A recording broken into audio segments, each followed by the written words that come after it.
Jeff. Hello, Galina. Welcome back to Thank you. Podcastina. Oh my God, it's so amazing. How It's you so doing? good to have It's you. good to be here. It's good to be anywhere, really. And give the people some context as to why you say it's good to be anywhere. Well, I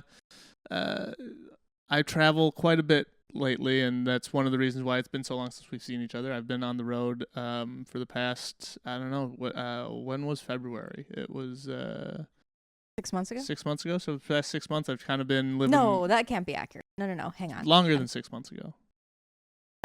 February. It's February. the 7th month right now. That was 5 months. Okay, we were close. Close. Yeah. So since February, I've been basically on the road, not having been anywhere for more than a week at a time, really. And so it's been a lot of travel, a lot of, like, not necessarily sure where I'm staying a week at a time, but then, I've been in New York for the past 3 weeks. I've been, which has been amazing, and I've just been a lot of different places, and so it's really good to be anywhere. Living the dream. Living a dream, yeah. Living a dream. Some people's dreams. Other people's, that may not be their dreams. I don't want to dream shame anybody. So if this isn't your dream, don't feel bad about it, okay? Well, let me milk you for the wisdom that the road has taught you. Oof. Okay. The road, the wisdom of the road is,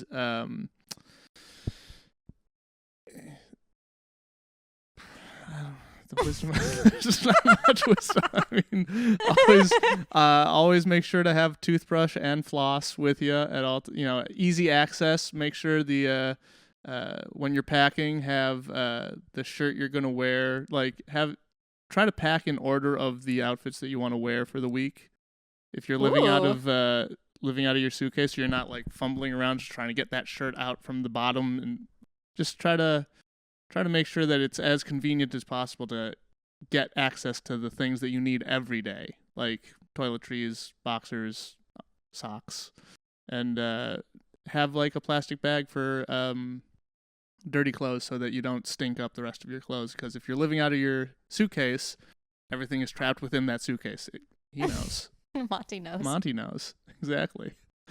I hadn't thought about that too much. I guess the laundry aspect laundry of it. is very important. That's something that it's like once you go without, it's like, oh, you need to know where your next, like, you need to know where your bathroom is. You need to know where your laundry is. Fair enough. And since I feel like you're primarily in New York, is that fair to say? Yeah, pretty much. Is it true that almost nobody has in-suite washer dryer?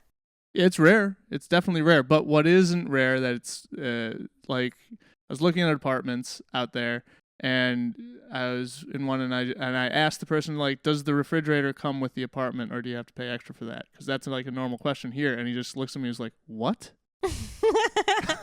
Of course the refrigerator. What are you talking about? I was like, oh, well, in LA, refrigerators don't always come with the apartment. He's like, that is the most insane thing I've ever heard in my life. Of course the refrigerator comes with the apartment. That's like a strictly LA thing, I think. I've been in LA the 16 years. It's like, yeah. That's all you know. Yeah, it's very, you don't always know. But yeah, washer dryer in unit is very rare in New York, and it's not that common here either. Like, it's I guess I don't know. it is a luxury to have in unit, it's not rare to have laundry in building, but Right. It's rare to have washer dryer in unit. Yeah, and see, it's one of those things where you cannot go down in lifestyle once you become accustomed to it. So I say that, but then also money is an aspect of being, it's like, I won't go down in lifestyle, and then you realize, like, I have to go down in lifestyle. for rental, I've now lived with laundry for 4 years in the place that I live, and I don't know, I can't imagine having it. I did have it other ways. It's like I spent a whole decade not having laundry. Yeah, absolutely. And yet now I'm like, ugh, having to share my washer. Because you got to think about time cost as well. Whereas, like, if you have washer dryer in unit, that saves you so much time Really and energy. And you may pay a little bit more in rent, but you save so much time in waiting around for your laundry to be done in the laundry room or at the laundromat or wherever you have to do it, that you can, the convenience factor, I think a lot of times, not always, but a lot of times evens itself out. Yeah, absolutely. And I remember when I had no in-unit washer dryer, and I would occasionally, we had it in the building, but it was very sketchy in the building, so I would just go to the laundromat. Same. And that quickly deflated my once romanticized image of the laundromat and what it would be. And it was like meeting your guy at the laundromat doing laundry, reading a book, chilling, using it as like time for myself, and it was never that. It's very rarely that. Yeah. It's very rarely / never that, I don't think, except for on Friends, I think, one time. Yeah.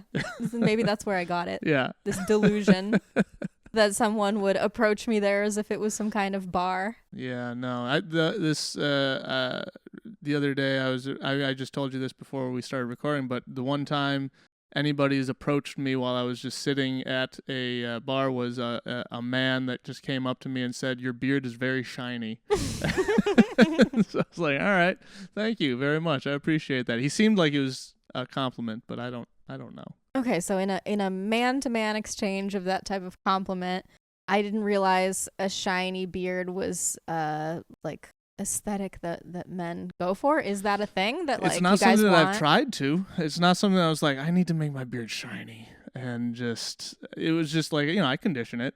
It's important that it's smooth. I have very coarse hair, so I need to put a lot of conditioner in because I don't like it dries out. It's gotta keep it moist. I just didn't even realize that men were attuned to the shine level of a beard, that was even like a thing to look at. I mean, I certainly was. I mean, like, I'll notice shiny things just in general. Like, ooh, that's shiny. Sure. I mean, you are a mosquito. Yeah, exactly. Huh? What is that? Ooh, that's shiny. But I've never thought to, like, if I saw somebody's shiny hair, just in general, I wouldn't have the instinct to go up to that person and say, "You have very shiny hair." I had to say something because that's what he said to me. He goes, "I had to tell you, your beard is the shiniest beard I have ever seen." And I don't know, it's it's been a stressful past 2 years, so it's feels good. There's a little bit of gray in there now, but I think it works. See, I'm perplexed at I have many curiosities around what men observe in other men and what they like to compliment. The shiny hair thing, I know in women it's associated with fertility, just like Evo Bio stuff, where if a man sees a woman with shiny hair, it signals that she's fertile. Okay. However, I didn't know a man was interested in shiny hair on another man. I didn't know that either. But I'm always intrigued. Like, I'll never forget, I sent, my buddy Michael Burnett, and previous guest on this show.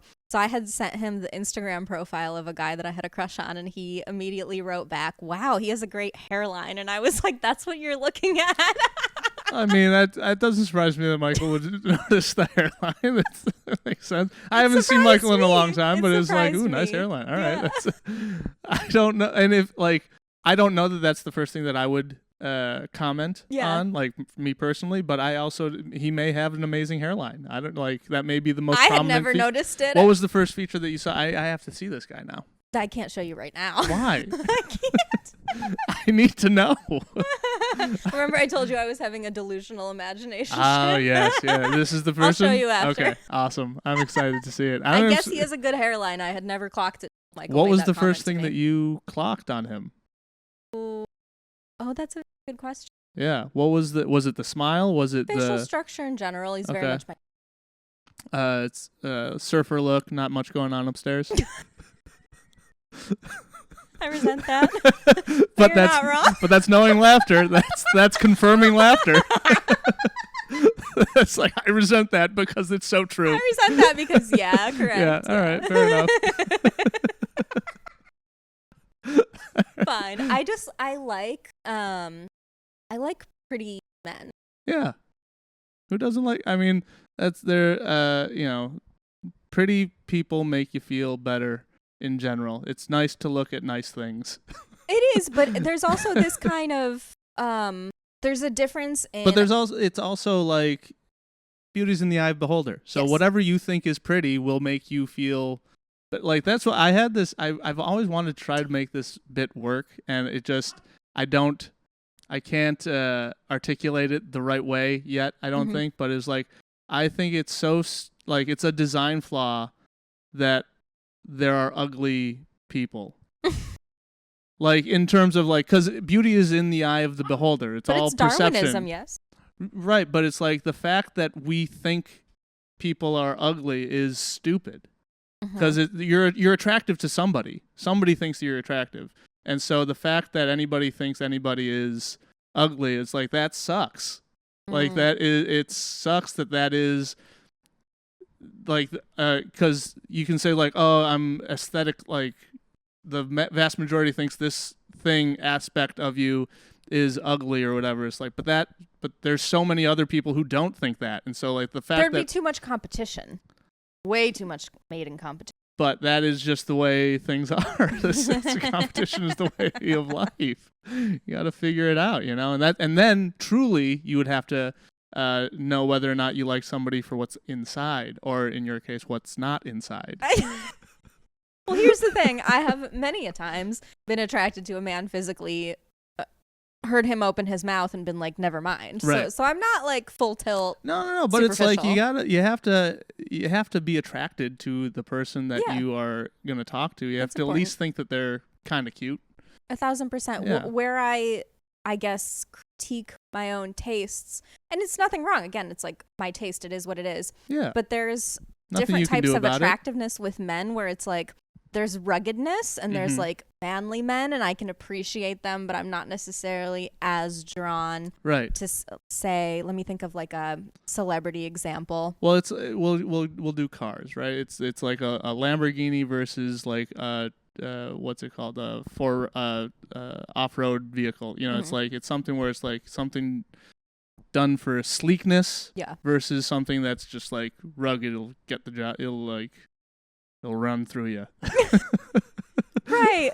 Like, who's, and I guess this is not Jason Momoa, because everyone thinks he's attractive, myself, but who's like a really rugged... Everybody thinks he's attractive, including me. He's ridiculously attractive. He's ridiculously But let's not use Jason Momoa. You're a big Henry Cavill fan too, right? I mean, I fucking love Henry Cavill, but he's also pretty. He's also pretty. Thing. Like he's both rugged and pretty. Okay, yeah. But there's men who are just rugged, who people will be really into. Maybe like Antonio Banderas, maybe. Like, you think Antonio Banderas is rugged? I think he's pretty. He's like a pretty guy. I don't think he doesn't have delicate features.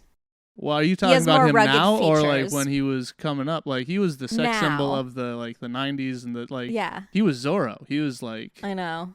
Now he's Puss in Boots, but that's still fucking...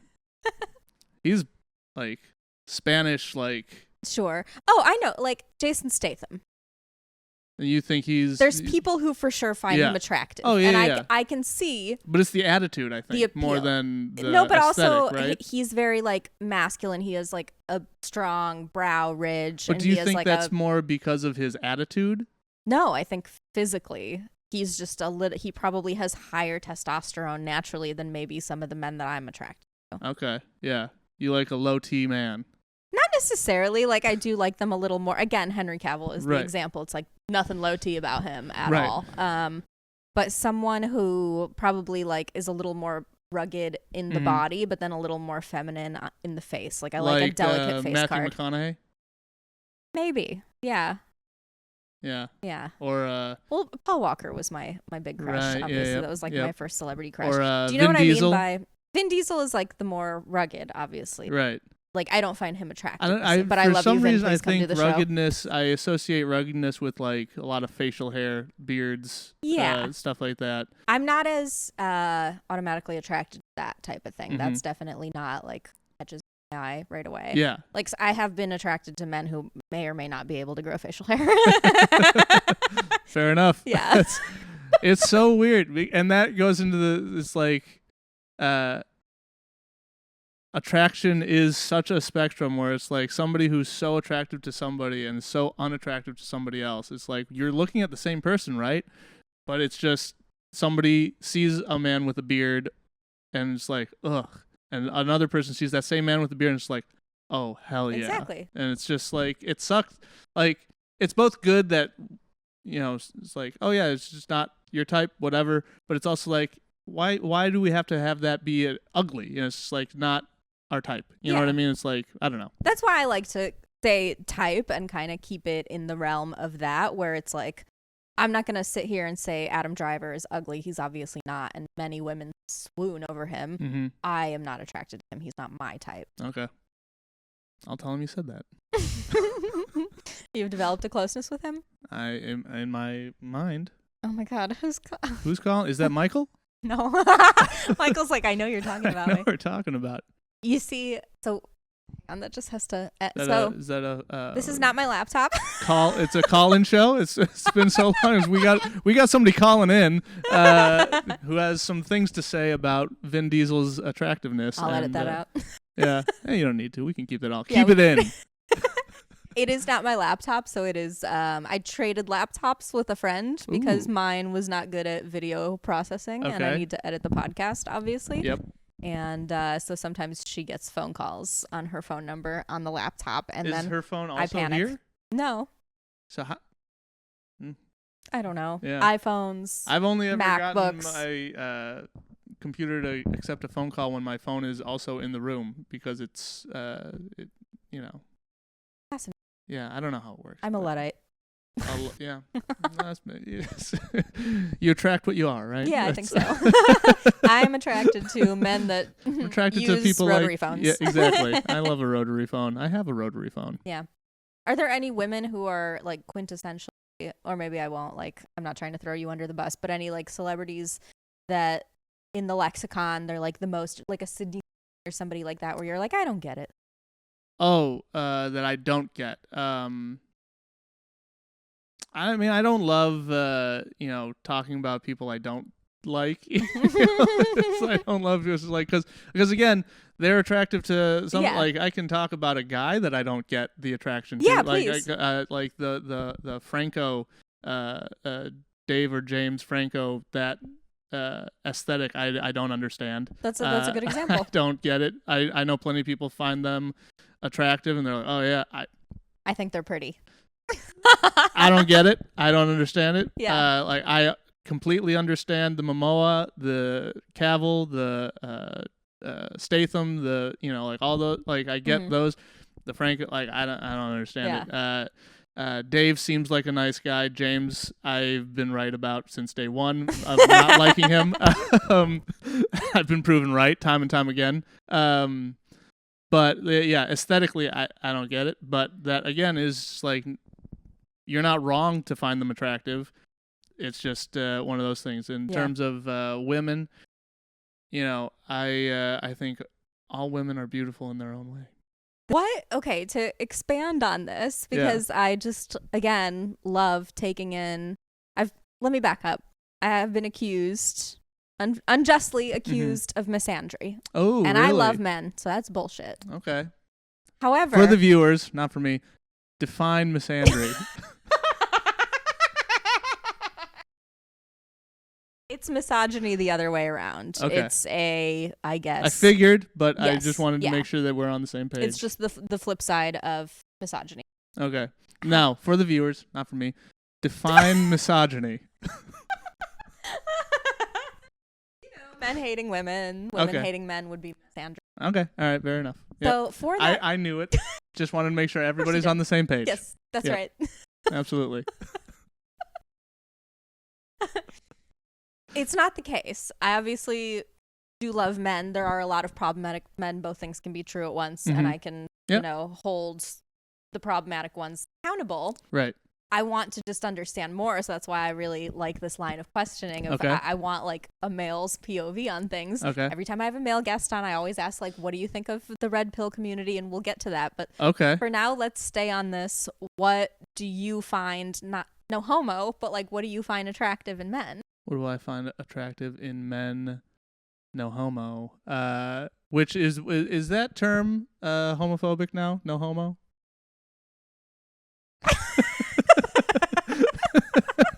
That's That's not how we're using it. Okay, I just want to make sure it's like, hey, yeah, it's okay.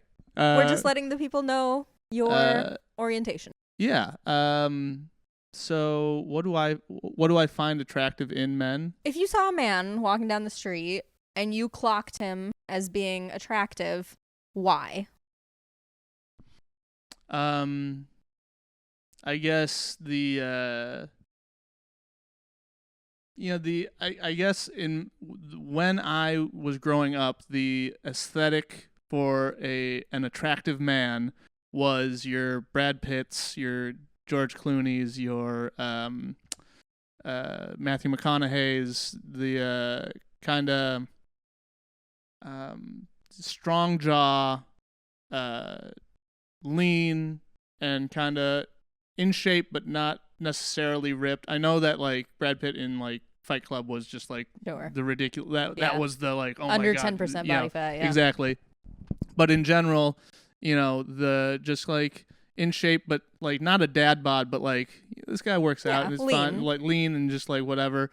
And the and on the other side of that coin, the rugged sort of brawny paper towel guy type aesthetic, where it's like, that guy could be like attractive, lumberjack sort of thing.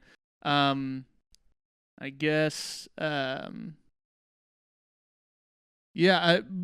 also the like I could clock somebody's confidence in themselves, where it's like if there's a confidence, like whether it's humor, whether it's just like brazenness, that's an attractive quality. That I'm like, charm. That guy, charm. That guy's an attractive guy because he's confident within, he's sure of himself, that sort of thing, I guess is what I would say. It's amazing how much Hollywood interferes and also projects onto what we then grow up to interpret as being attractive. Right, because sometimes there will be, and I'm blanking on any specific examples right now, but sometimes I'll be like there will be a person in the zeitgeist or the populist worldview or whatever, and then all of a sudden I'll hear somebody's like, "Ooh, yeah, that guy." I'm like, "Wait, what?" We're right now. Pedro Pascal seems to be at the top of the food chain. Yeah, well, he's been really killing it. Yeah. But do you think that's because, and then the other thing is, and I've heard this on podcasts before, is like, is this person attractive or is he just famous? Yeah. And I've heard that question on a lot of things, whether it's for guys or girls, where it's like, is this person attractive or is it just the fame and successfulness?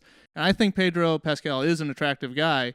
I think that he falls into, what is the term? And this is me being an old man, but like, it's like the, zaddy or whatever, like the old, like the silver fox, like he's getting that rugged sort of like he'll take care of you. Yeah, that he sort of stuff. seems like attainable hot, not as in I could bag him, but as in you look at him and he's obviously he takes attractive, care of himself, but he's not this kind of like up on a pedestal the way that like Brad Pitt was at his height. I think Pedro Pascal, it's like do you think Brad appeal. Pitt's more attainable now?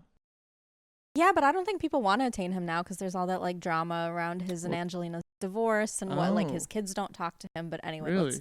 Let's not go down that rabbit hole. Okay. Yeah, well, you'd have to teach me all this. But I think him at his height, he was just like, you look at him and it's like, that's a 10. His face has such an symmetry. It's got some features. Him Fight Club physique, that like that era of him. It was like, that's hot in this kind of godly way versus Pedro Pascal. It's like, that's hot in I might see that man actually on the sidewalk and be like, wow, he's hot, but he's a real human. And it's an attainable aesthetic for somebody to work towards. Yes. It's like, I could look like that. Yeah. Same thing with like, say, Robert Downey Jr. or somebody like that, where it's like, oh yeah, I could, he's not Chris Hemsworth. Yeah. Another good example of like that's kind of a 10. There's a reason why that's an anomaly he's physically. Thor. It's like that he is a god. Yeah. Physical like Henry Cavill's a physical anomaly. Chris Hemsworth is a physical anomaly. Jason Momoa, I would say, is a physical anomaly. And then there's people that are like Pedro Pascal's, where it's attractive, but not at that tier of like I And, can't like, even look at you directly. Chris Pratt, Attainable. like with like that's John Krasinski. John Krasinski. Okay, so you're like big fan of John Krasinski aesthetic look? Not necessarily. I wouldn't say he's like my type, but I see how he's generically very attractive. Yes. But he's also not like blindingly. Do you I think can't he's look more at him attractive now or now? Not when Office he was days. like early seasons of The Office? No, definitely now because he was like.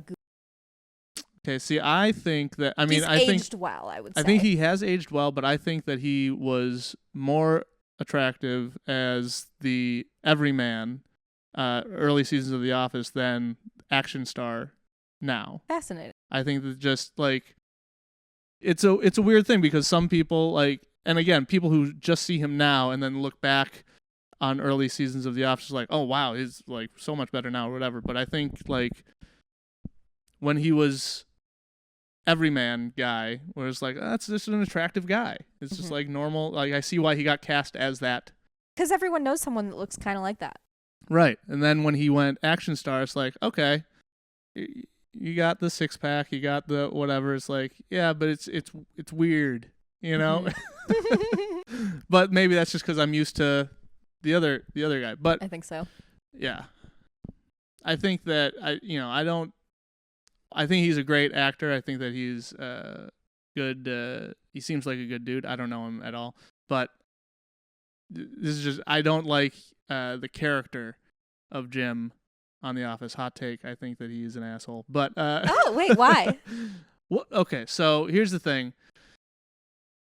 You're supposed to root for him, everything like that. You're supposed to feel like he's put upon by like Dwight and everything like that, right? But the relationship's supposed to be that, Elmer Fudd, Bugs Bunny type of relationship where it's like Jim's the Bugs Bunny and Dwight's the Elmer Fudd or My God, Yosemite you're Sam. so right. I Stuff never like that, connected that. right?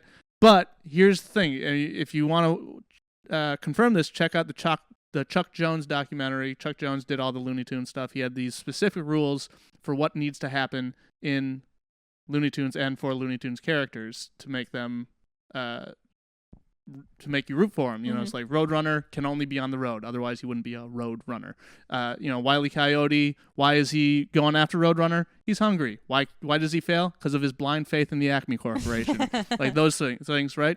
The rule for Bugs Bunny is he can never start the fight. He can never be the reason why they're fighting. He'll end it. He'll throw nukes after hand grenades, but he can never start it. The opening sequence of the first episode of The American Office is Jim pranking Dwight. We don't know these characters yet, and the first thing is Jim antagonizing this weirdo. Jim is the bully. Jim starts everything. And so you want me to feel bad for this bully that started attacking this autistic kid? Like, you're an asshole. You make a good point. I never thought of it that way. If you want me to be on Jim's side, then you needed to have a scene before that where Dwight is an asshole to Jim and making his life a miserable hell so that Jim can be the Bugs Bunny. Yeah, they do kind of bring that in later, but you're right that they don't start with that. But it starts like this is a serialized show. It's you gotta start with me wanting to be on his side, and you don't. Listen, you brought in a hot take and you backed it up. I love it. Well, that's what I do. That's what the road taught me. That's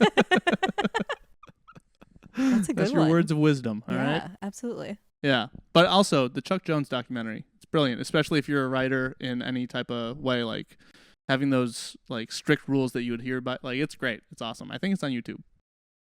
Yeah. I love stuff like that. I mean, as you know, I'm such a huge dweeb with reading behavioral science books, trying to figure out how the sauce is made. Oh, yeah. Chuck Jones was brilliant, by the way. I don't know if huge Looney Tunes fan. I love Looney Tunes. It was like a huge part of my childhood, but it's like every time I see something that makes me think of like, oh, this is just live action Looney Tunes, that is one of my favorite things in the world, where it's just like the goofiness, the silliness, and just the straightforwardness of like, this is comedy. And we are trying to be comedy. I love that stuff. We had the Russian version of that I came up on called "Ну погоди," which is like how that translates, like "oh shucksy doodle" kind of. It's like, but it was a very similar dynamic as Bugs Bunny and his nemesis. Drawing a blank. Elmer Fudd. Elmer Fudd, okay. Yeah. A few where it was like that, where it was like just constantly the protagonist and then the prank. Or Daffy Duck, by the way. I think the few. more apt analogy for Jim and Dwight is Bugs and Daffy. But yeah, duck season, rabbit season. Yeah. But yeah, so that was my little diatribe on that. But getting back to physical features, aesthetics, and superficiality. Yeah, I think that aesthetically, I think that he looks better as the everyman than the action star. But he obviously has made the action star version of himself work, and now people see him as that. It's kind of like when people look at old SNL clips of like Jimmy Fallon or Seth Meyers, and people are like, wait, they were on SNL?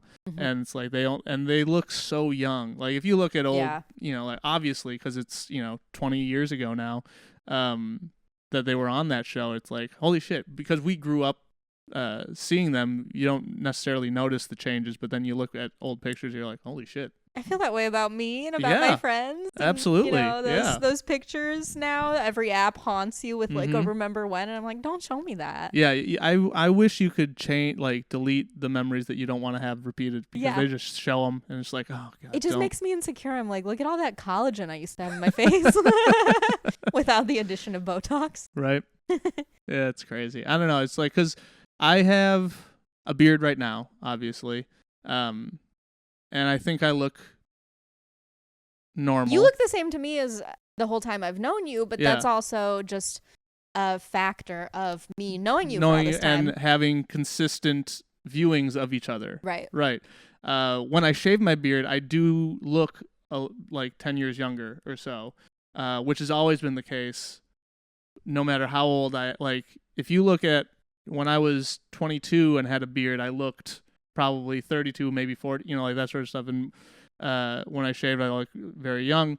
But as I get older, the more I get older, people, like I have these jokes where like, I look this age, blah, blah, blah. And it's like, now I just look the age that I am, and that's totally fine. But I do think there's this thing that goes around where it's like, millennials look younger than they are. Yeah. Gen Z looks older than they are. And like, I don't know. I see that. I think I agree with that. Yeah, but I don't know. It could be my skewed perspective on the whole thing as a millennial who also sees the just absolute explosion, at least with the women in Gen Z, of overdoing injectables. And, my hot take for the viewers, what are injectables? Oh, Botox and filler. Okay. Yeah. For the viewers. I'm just going to start using that in conversationally even when there's no podcast being recorded. If someone drops a term that I don't know, I'll be like, for the viewers. Anywho, my hot take is that women don't need preemptive Botox, and that it's just a trick to get you to buy Botox, and that you're actually damaging the natural elasticity in your face if you get it before you need it. I don't know how hot of a take that is. That seems accurate. Yeah. It's like... Can you as a man tell when a woman's had work done? Do you think you can tell? I think so. I mean, it depends. Obviously, it depends. And obviously now it's more...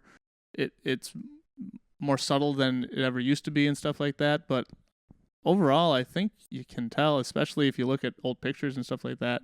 And there's a difference between just aging naturally and just having like, oh, they don't have any ridges in their forehead. That's it's like, but I think I can tell. But I also am not going to put money on it. It's like, I don't know, maybe. But I should be like, do you think I have any injectables in my face right now?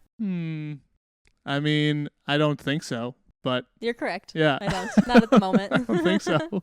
But I know that it's something that is like, if you, whatever makes you happy, do what you want to yourself. But it's like, I don't understand. If it's not for medical reasons, I don't necessarily understand why you do it. Like making yourself feel good sure, like, but that's the only. It's just societal pressure, and Yeah. that women's value decreases if you start looking old. That's right. It's the patriarchy is the simple answer for Gotcha. why we get Yeah. injectables. But is it the patriarchy, or is it women assigning these aesthetically standard stuff to other women? It's like, you got to do I think this. if there were no men, none of us would ever do it, is my answer. So is that the patriarchy, or is that the I think competition for men? Both. Because what? So for the viewers, what do you define the patriarchy as? The oppressive nature of men being in charge. Okay, and that is the forced. But what does that mean in terms of aesthetics and like beauty? What's it called? Beauty standards and stuff like that. Sure. Right. Well, because and this is genuine. Like, Yeah, I'm curious. of course. Because it's like. You had mentioned the red pill community earlier and stuff like that, and that's like a lot of they pop up on the algorithm and stuff like that. But it's this thing of who is in charge of the magazines. That's like all these different ways to make your man. Like Cosmo and Maxim and all these things. Like who are writing these things? Are these women trying to get women to buy these beauty standards for men that are in charge of these? Like, I don't know. I don't know the ins and outs of this stuff. It seems like you do know these things, and so I'm genuinely curious. Of course, yeah. I'll lay it out as best as I can of why I think the patriarchy is to blame. Yeah. Because I think the patriarchy and capitalism are related. Okay. So I'll make that connection first. Okay. And having women feel bad about every part of them and having it be fixable via spending money and buying something. I think that's a big part of it. Right. I think it's the sexual competitiveness, right? And the inherent belief within society that a woman has less value when she's unfuckable, to put it that way. Okay. To put it crudely. Mm-hmm. I think that it's... For the viewers at home, what does unfuckable mean?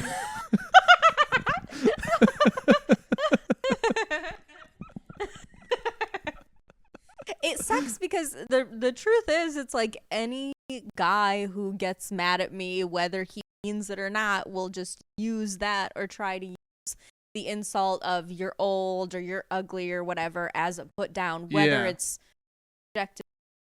Right. It like doesn't even matter. That is a go-to for comments of like, I'm a female comedian online. Yeah, I know. Exactly. It's like, all that stuff. Yeah. Which is wild. Like, it's an insane thing. Like truthfully, it's more of an insult to a man to call him unfuckable. Like that is like, it's like it's insane that that's not used more on.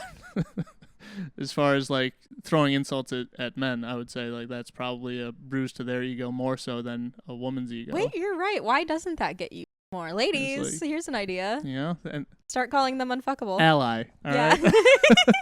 Well, what I've started doing now, and I just did it, I had a semi-viral thread from yesterday that was about there's 27 countries with female leaders, and none of them are at war.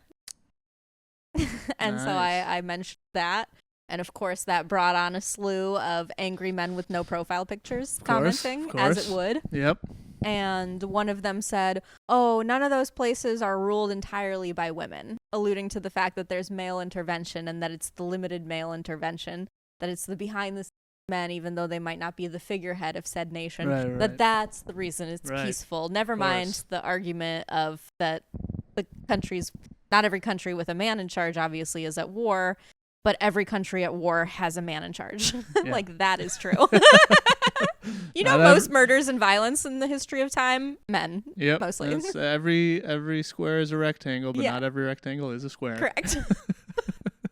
And so my new thing now, when I get any kind of pushback and it seems very, anti-women, I will just comment, a lonely man has entered the chat, and then I use the door emoji. I like it. Yeah. That's good. That's good. It's a lonely pretty effective. Man has entered the chat. It's good. I like the unfuckable. Yeah, unfuckable is it's but I guess as I was thinking about it, I was like, I guess one of the reasons why is just simply because there's no reason to push they are already incels. Right. There's no need to push them out the door with their gun. You know what I mean? Like it's. This is a perfect transition. So, what do you think of the red pill community on it as a man? I don't think much of them. Yeah. I get that answer on this show a lot. I don't think about them a lot. It is one of those things where it's like that.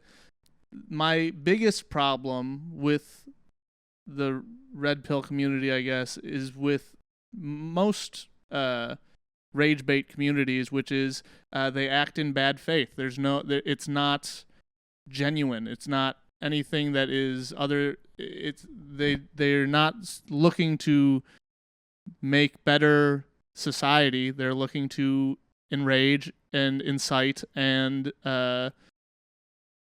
monetize and manipulate young people for clicks and views and shit like that. There's no reality or genuine care in what they say. It's all just like, if you've ever seen any of their debates or anything like that, even if they have some point that's like, it's not completely out there, it's not done in good faith in a way that's like, I don't want to be on your side. You don't make this, you're manipulating, and you're not actually listening. You're not actually wanting a debate with somebody who has an opposing viewpoint, or you're not utilizing any type of good faith basis to go like, maybe this is like, because that's debates online in general. It's not actually a conversation or a debate. Nobody's ever left a debate going like, I'm actually, yeah, you made some good points. Okay, blah, blah, blah. Because it's about winning a debate or shutting down, like this guy destroys this guy, blah, blah, blah. One, it's that, you've seen those videos of like one person against 20 other people. It's like, what is the point of those things? Like, other than just views and clicks and all that stuff, those are the points. And it's not about having a dialogue, because that's not actually what a dialogue is. It's for gotcha moments and rage bait. That's so true. And so I don't think a lot about them. And even if and sometimes you get sucked in to like, oh yeah, especially if you've gone through a breakup and you are mad at this one woman or one man or whatever, and you're just like, but then you're like, but this is, it's like you can brush with a broad, paint with a broad brush, but it's like that's the one instance. You can't take that, and you can't fight an old fight with a new person. Like there's no way to live. I like that. It's like there's a saying from the best saying that I ever heard from a friend of mine who's in AA was, yesterday's shower doesn't make you clean today. Ooh, I like that. And I love that in all forms. Like, take that to all of your life, where it's like, whatever you did yesterday is only good for yesterday. Whatever happened with whoever, like, you have to do the work again today too. You have to like continue to clean yourself, because otherwise you're going to start smelling bad. Yeah. For the viewers at home, what is it like to smell bad? Okay, I'll tell you. I will tell you, it is not a fun thing. No, I like that. Our friendship has been based in, like, I appreciate that you're always very thoughtful, and I'm curious. Yeah. What do you think makes you thoughtful? What motivates you to like learning about yourself and your internal world? Besides like a good upbringing. Good upbringing. I mean, my parents did love me, so Yeah. that is heard it here first. That is a rare thing, and I know how rare it is every day. It's rare in the comedy community. It is, and it's something that I am eternally grateful for. But the other aspect is I've always surrounded myself with a really great group of friends. Everybody that I interact with is like excited about what they're doing, and there's really I've never liked living in negativity, and I've always been encouraged to question things and think about things and think through things and stuff like that. And so I don't know, it's just like the and then being in comedy as well, it's like you think about things, and it's like, why is this way? Why is this not the other way? Or just going with the first silly thing that you think of is encouraged rather than, shot down. It's like, no, you want to, what could be the funniest version of this? Why is this the, whatever. So I guess that's what makes me be thoughtful, is just like, I like figuring out why. I like the whys of things. Like, why is this? Why is this? Why is it like a 5-year-old, like, why? Why? It's like, cause it is, it's, but I don't know. That's why. I don't know. But I also am an oblivious person too. I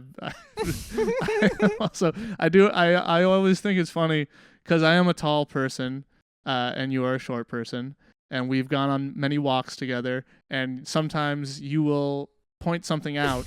Oh, I know what story. And I'll have no idea what you're looking. I'm like, what are you looking at? What is it that you're looking at? And you literally just goes, look up an inch. Just like tilt your head up just an inch. And literally all I did was, oh yeah. So as thoughtful as I can be, as thoughtful as I try to be, there are still times where I'm just like, I'm just walking around the world, 6'2" man, just going like, yeah, whatever's in my eye line is what I see. That's so funny. I remember that exact. We were doing one of, dozens, if not hundreds of walks we did around West Hollywood at the height of the pandemic. And this billboard that had been there for a long time that you and I had walked by so many times, and you never clocked it. And I'm like, how did you never clock it? It's right there. But I think some of that, and in the best way ever, this is like an ignorance is bliss situation. Right. But as a man, you don't have to have your head on a swivel the same way that I do as a woman. I always have to be looking at my surroundings because there might be so much more danger. Right. But then also, it's not even not having my head on a swivel. It's having my head on an upward tilt. It's very because I do have living in bad neighborhoods, I do have, while I am a 6'2" man, I'm also not a fight. Like, I don't fight. I'm not I'm not going to throw down. Like, I'm not, but so I do have, while I have my head on a swivel, it's not this way. You know what I mean? It's like typically I'm just looking down. It's not a swivel. It's a, what is a thing that just only side to side? Yeah. Because it's swivel, I think you could swivel. Well, swivel is kind of, I'm not sure. Now you'll just have a meme of me just going, but like head on a stationary track. Exactly. Not a pendulum. Yeah. But it's, but I'm also typically looking down. It's very rare that I have to look up at somebody. And so it's not a normal thing for me to. You're not used to looking up? I'm not used to looking up. So I'm Chicken Little as well. Yeah, exactly. It's fair. It's fair when you put it that way. Yeah.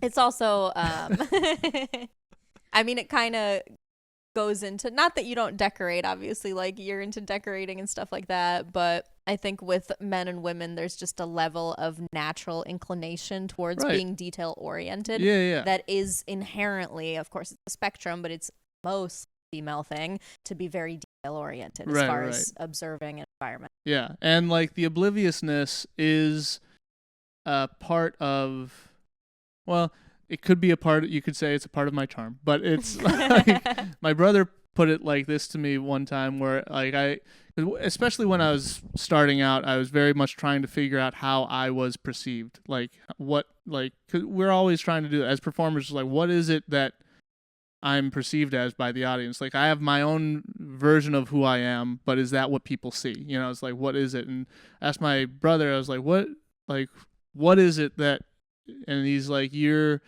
like a big dog who's trying to be subtle. And I was like, that's perfect. That's absolutely spot on. Like a mastiff who thinks that they're a lapdog or trying to sneak around. They're like, you're a 200-pound dog. You can't sneak anywhere. But like the face that they're making is like, it's like, we see you. We see you. Yeah. We see you. It's like, I'm just being subtle. Like, you're not subtle. You can't be subtle. Yeah. And so that's kind of, another aspect of me that I know is part of my goofiness. I know that. Yeah. When you put it that way, very charming. I have resting, pleasant disposition face. That's, yeah, you really do. Are there any kinds of go-tos for you when you're feeling not at rest with your nervous system, or, you know, maybe you're having to really think over some kind of conflict? You have teachers, mentors. What's kind of been your go-to? I mentioned Looney Tunes earlier. If I'm feeling like really restless or like just upset or something to just like calm me down, is any classic comedy, or any, not even comedy, but anything that was just like really changed my way of thinking, and just like a reminder of like something like that. So like old Mel Brooks comedies, watching old Looney Tunes cartoons, watching old Simpsons, watching any of those things would calm me down. Just be like, it's okay, you know, everything's gonna be okay. Or like there's this movie, The Sunset Limited, which is on HBO Max. I think it's still on there. But it's Samuel L. Jackson and Tommy Lee Jones, and it's just an amazing movie. It's an hour and a half of just the two of them talking in a room. One believes in God, one doesn't believe in God, and they're just talking about the value of life. And it is a masterclass in acting, in dialogue, in directing. Like, it's so good. And sometimes like I'll watch it just to see quality, just quality in every aspect of it, and just be like, this is dialogue, this is acting, this is production, this is everything like that. And it's like, man, it just makes me feel good, even though it's not a comedy. It's really, sounds very thoughtful. It's very thoughtful, very serious. It's based off of a play of the same name, but it's like, it's so powerful, and it's just like that's something that just like quality work, and just like calms me down and stuff like that, and reminders of the reason why I'm trying to do this. You know, even like old interviews, like I'll rewatch some episodes of The Green Room with Paul Provenza, which was a show on Showtime from years ago, where it was just a bunch of comedians in a green room that was showcased. You know, it's like there's an episode with Patrice O'Neill, Bob Saget, Roseanne Barr, and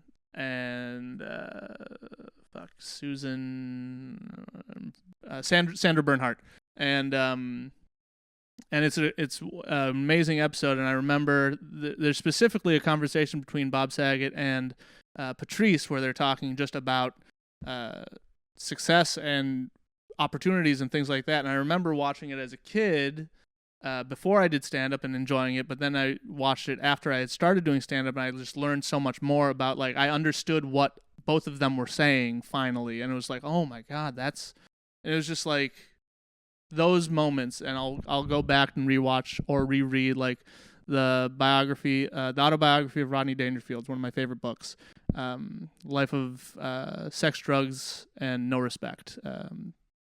It's Not Easy Being Me, Rodney Dangerfield. It's one of my favorites, and it was the thing that got me started on this journey in the first place. I've read that book like 20, 25 times, and it's like every time I read it, it's like just gives me more motivation, more stuff like that. And then really just talking to my parents, talking to my friends, talking to anybody that I feel a trust with, it calms me down and kind of refocuses me and resettles me, and just like gives me peace.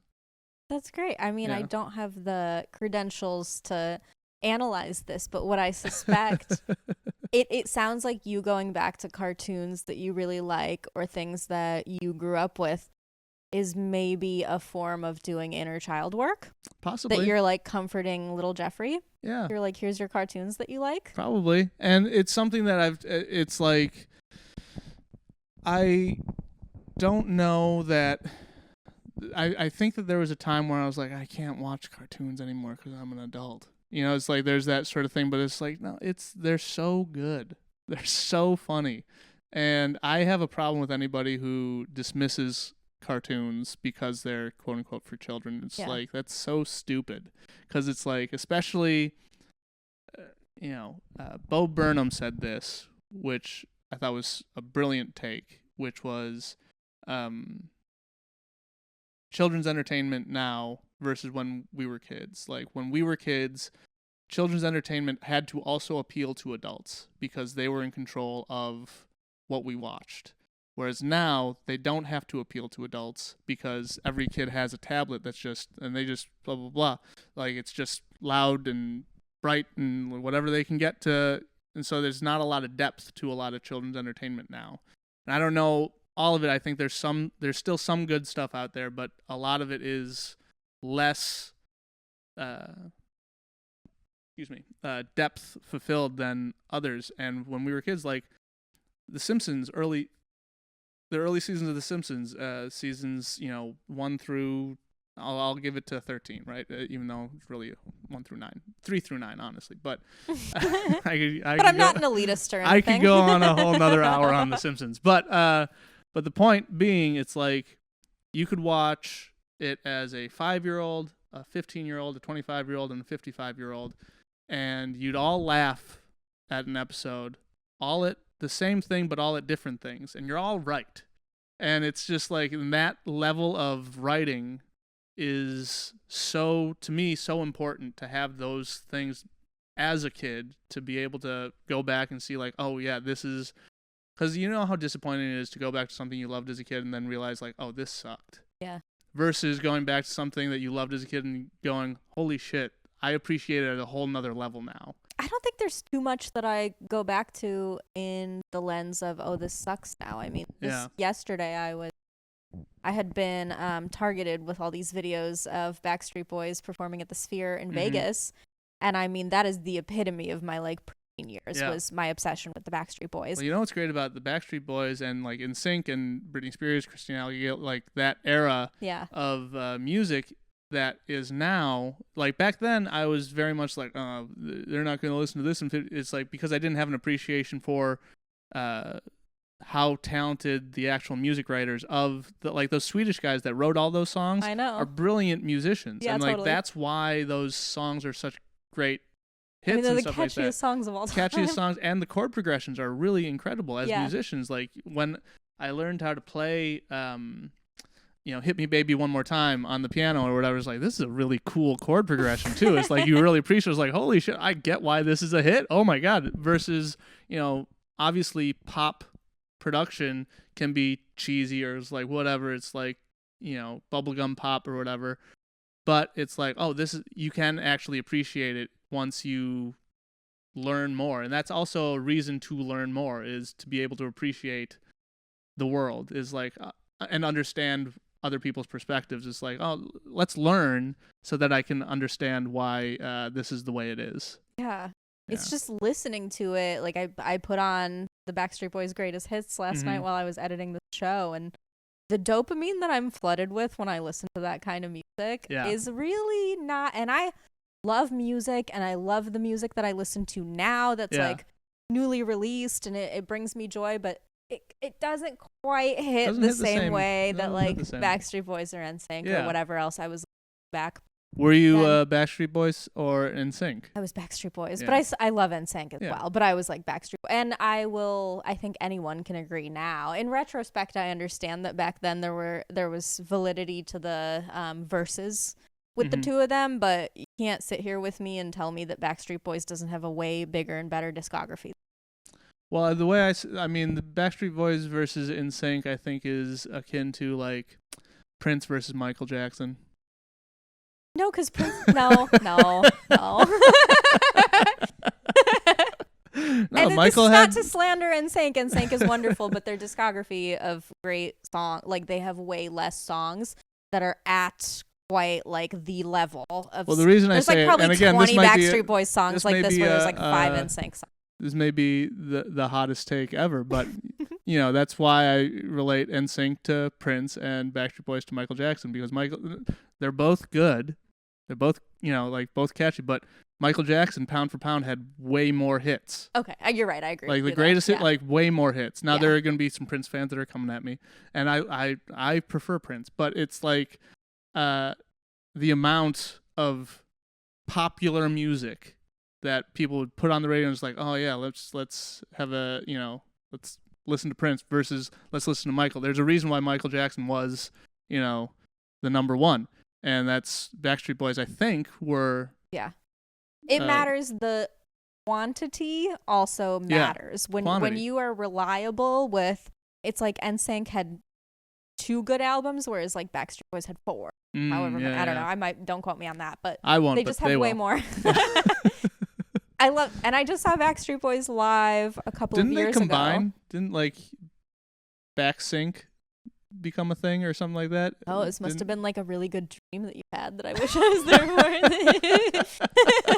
I thought there was no such merge. Besides, I thought that maybe a few years ago the members of NSYNC and Backstreet Boys combined to do like a concert minus Justin. It was like, oh, they may have, and there's also there's a tour that I'm millennial core right now. Not only did I go see the Backstreet Boys in 20, but I also went and saw O-Town with LFO. But there's only one living member of LFO left. 2 out of 3 are not with us anymore. And so the O-Town guys will perform with the LFO guy. They joined forces, and Chris Kirkpatrick was attended that tour as well, and I think there were dates with Lance Bass. That's cool. I saw Red Hot Chili Peppers do a tribute to Brian Wilson, who just passed away. Brian Wilson was the leader of the Beach Boys. Thank you. I was for the viewers at home, Brian Wilson was the originator of the Beach Boys from the 1960s. They were the true rivals of the Beatles, and we can get into that later. But not the Rolling Stones, but the true musical rival of the Beatles. But and the Red Hot Chili Peppers played "Don't Worry, Baby," which was one of the Beach Boys' big hits back in the 60s, and it was such a Chili Peppers it was like, this is if the Chili Peppers wrote "Don't Worry, Baby." I was like, it was so Chili Peppers coded. Chili Peppers, and I was like, oh man, this is so awesome. As both a fan of the Beach Boys and a fan of the Chili Peppers, I'm like, I want to hear this.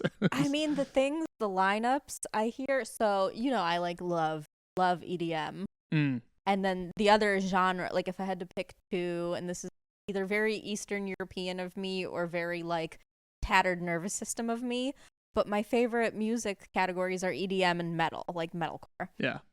But there are so many overlapping things within those 2 communities. They go hand in hand. Not only are there artists who, put a foot in like each world, but when I hear someone on TikTok like take a metal song and then like a DJ will come in and make it an EDM song, I mean, I lose my mind. Again, I get like just flooded with dopamine. I'm like, this is incredible. Well, I love, I mean, whatever you want to say about TikTok or technology or whatever it is, the talent that has shown that is around the world is so incredible. The people who do these, like, what if Green Day did a System of a Down song, exactly, and or what if Sublime did a fucking Biggie song or whatever it is, and it's like, it's so good. It's like, it'd be one thing if it was bad, but it's so good. Yeah. It's like, I want to hear every Sublime version of every song. It's like, oh, I want to hear Bradley Noel sing all this shit.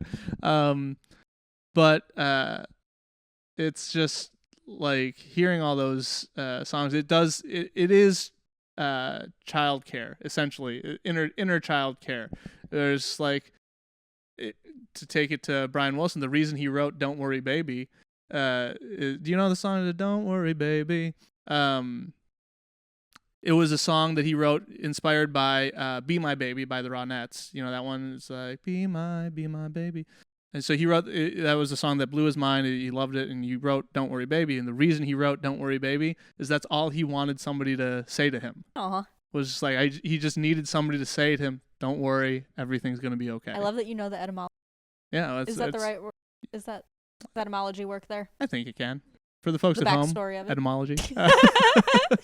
I did just think about it. I mean, I knew that died, I guess I like forgot his name because I had just been in Big Sur right before he died. Okay. And the Beach Boys famously lived at Big Sur, and Charles Manson famously hung out at their house in Big Sur. Yep. And I'm a true crime junkie. Oh yeah, Charles Manson was a big Beach Boys fan. Yeah. Yeah, him and John Stamos. But yeah, no. What are you trying to say about John Stamos? No, he's the drummer. Yeah, it's he got the Beach Boys on Full House, and they sang Kokomo, which I just think is such the fun. So I don't. So there's a lot of Beach Boys lore out there, but I don't know what you know about the Beach Boys and what you don't know about the Beach Boys, except very for the little Charles besides Manson the Big stuff. Sur thing. But Brian Wilson, the Beach Boys were essentially the Wilson family plus Al Jardine, which was and Mike Love. Al Jardine was a friend, and Mike Love was their cousin. And Al Jardine was who Manson was trying to kill, I think. I believe so. Yeah. And Mike Love is an asshole, and he and Brian were the quote-unquote leaders of the Beach Boys, and when Brian had his kind of mental loss, like when he kind of went crazy or whatever, for lack of a better term, Mike Love kind of took over, and he wrote he's a very cheesy songwriter, and as much as I do enjoy the song Kokomo as a kid or whatever, it is very cheesy. It's very like, and they did a guest spot on Full House, and John Stamos was friends with all that, but they sang Kokomo on this, and you can see Brian Wilson just like not like kind of drugged out on the show, just singing Kokomo, and it's just like it's such a fuck you to Brian Wilson that they had him sing that song that he didn't write and stuff like that, because Brian Wilson is musical genius, wrote the best songs of the Beach Boys and stuff like that, and Mike Love is such a piece of shit. Like, look up when the Beach Boys got inducted into the Rock and Roll Hall of Fame.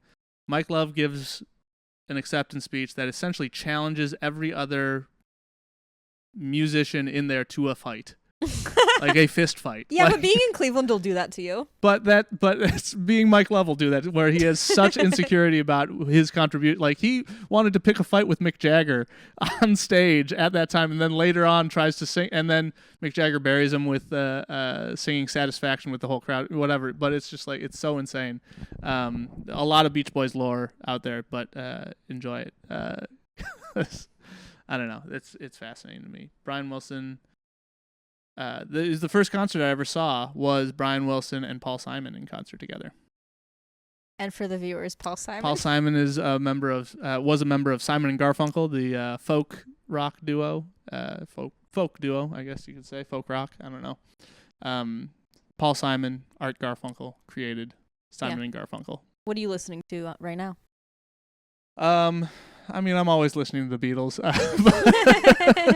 but in terms of like newer bands, there's a band out there right now called Lawrence, that I really dig. They're young siblings, that are incredible vocalists. They have this song that J.B. Ball introduced me. J.B. Ball, previous guest of the show, hilarious comedian, amazing comedian.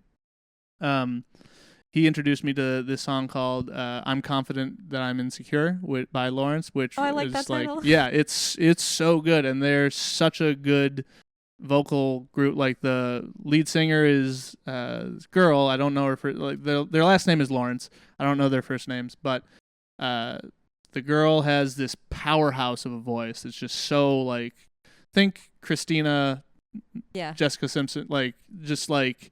I don't know if I would lump Jessica Simpson. Jessica Simpson had a powerful, like when she was a great vocalist. Yeah. We're talking 90s core, like she was a fucking core, great sure.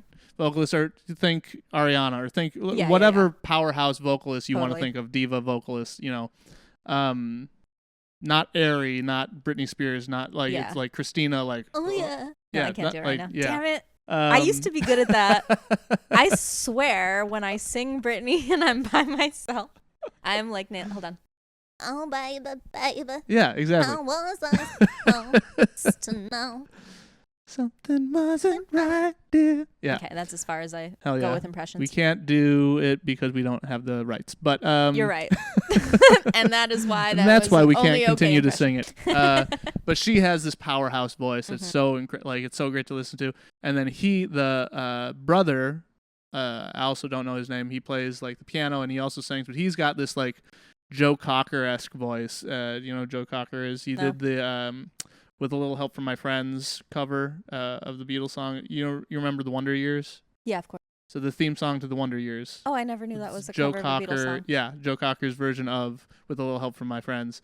He's got that type of voice where it's like very gravelly, very like kind of early 90s gospel from the like white guy gospel from like the theme songs to Full House or Step by Step or all those things. Kind of he's got that type of voice which is very gravelly and it just works together. I don't know, like so I think they're very good. And they're kind of blowing up now. They've been opening for the Jonas Brothers, I think. At least last time I checked, which maybe a year ago. I don't know. But they're really good. The Teskey Brothers is an Australian kind of funk blues band that I've been listening to lately, and they're really good. They kind of they have this old sound that I really like. But yeah, I guess those are the two newish bands that I've taken a listen to, but mostly I just am listening to the oldies. Nice. I love that. Well, we got to wrap this thing up. All right. Jeff Baldinger, tell people where they can find you. You can find me at Jeffrey Baldinger, JEFFREYBALDINGER, on Instagram and TikTok. And you can go to sign up for my email list at punchup.live/Jeffrey Baldinger. And you can see me where I'm touring, jeffreybaldinger.net. Reach out, hit me up. I'm doing shows in Denver. I'm doing shows in I'm doing the Asheville Comedy Festival coming up in August, and then I'm doing shows in Seattle in September. Follow me, and dates and tickets will be available on my website. Amazing. Thank you so much for doing the show. Thanks for having me. And thank you everybody for listening. Bye. Bye-bye.